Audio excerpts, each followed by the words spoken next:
Você está ouvindo o audiolivro O Homem Integral, segunda obra da série psicológica de Joana de Ângeles, pelo médium Divaldo Franco. Parte 8. O Homem perante a Consciência. Nascimento da consciência, os sofrimentos humanos, recursos para a liberação dos sofrimentos, meditação e ação.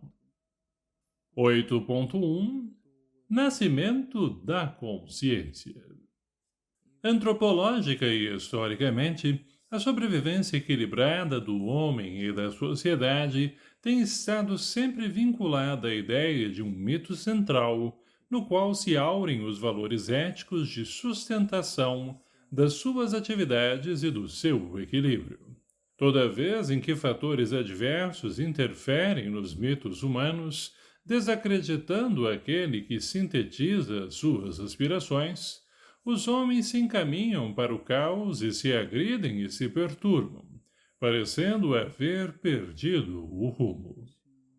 Passada a tempestade, os seus remanescentes, não destruídos in totum, emergem, dando surgimento a uma nova ideação, e um mito criativo aparece preenchendo a lacuna deixada pelo anterior. No estado atual da sociedade, existe a carência de um mito predominante que aglutine todas as mentes, sobre elas derramando as suas benesses e confortando-as. A perda do mito expõe os conteúdos psíquicos, que alteram os objetivos das suas necessidades, fazendo-os mergulhar no vazio ou no desinteresse, no prazer ou na alucinação do poder. Em se considerando que nenhum desses objetivos planifica o indivíduo, ele passa a disputar a necessidade abrangente do despertar da consciência, interpretando os mitos menores nele jacentes. Jung, em uma análise profunda, estabeleceu que a existência só é real quando é consciente para alguém, afirmando a necessidade que o Criador possui em relação ao homem consciente. Oportunamente, voltou a esclarecer que a tarefa do homem é conscientizar-se dos conteúdos que pressionam para cima, vindos do inconsciente.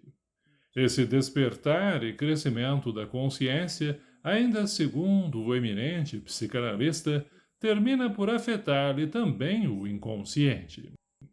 É óbvio que, se os conteúdos psíquicos emergentes formam a consciência, as contribuições atuais desta se irão incorporar ao inconsciente que surgirá mais tarde.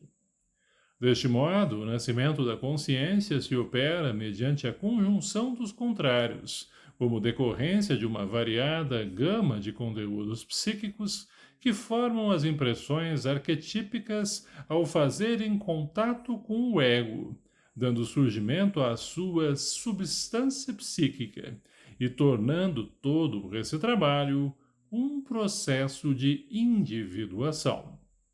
Daí surgem os discernimentos entre as coisas opostas, o eu e o não eu, o ego e o inconsciente, o sujeito e o objeto, a própria pessoa e a outra.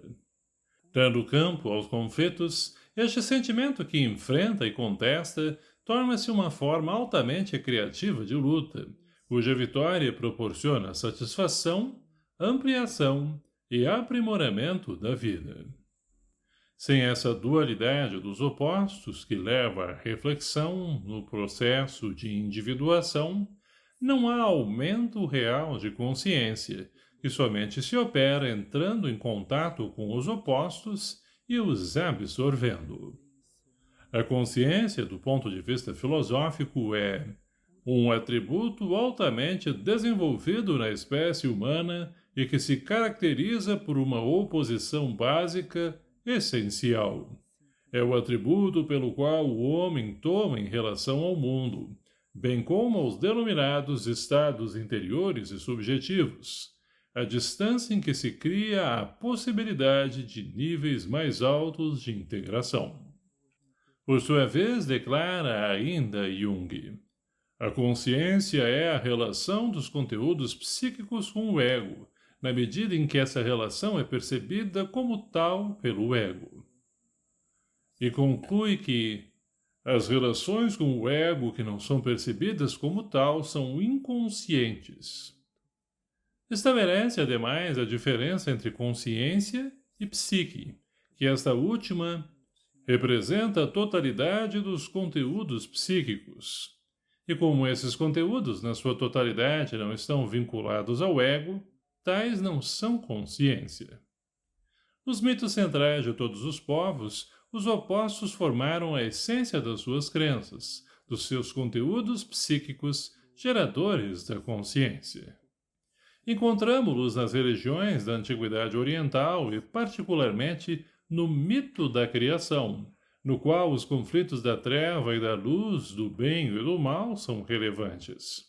O zoroastrismo também o ressuscitou e, mais tarde, a alquimia facultou o surgimento da pedra filosofal como mediadora dos opostos, do santo grau como depósito que compõe as bases da consciência humana, a se avolumar através dos tempos, dando, desde o início, a ideia das suas várias expressões, tais a consciência moral, a consciência de fé, a consciência do dever, de justiça, de paz, de amor.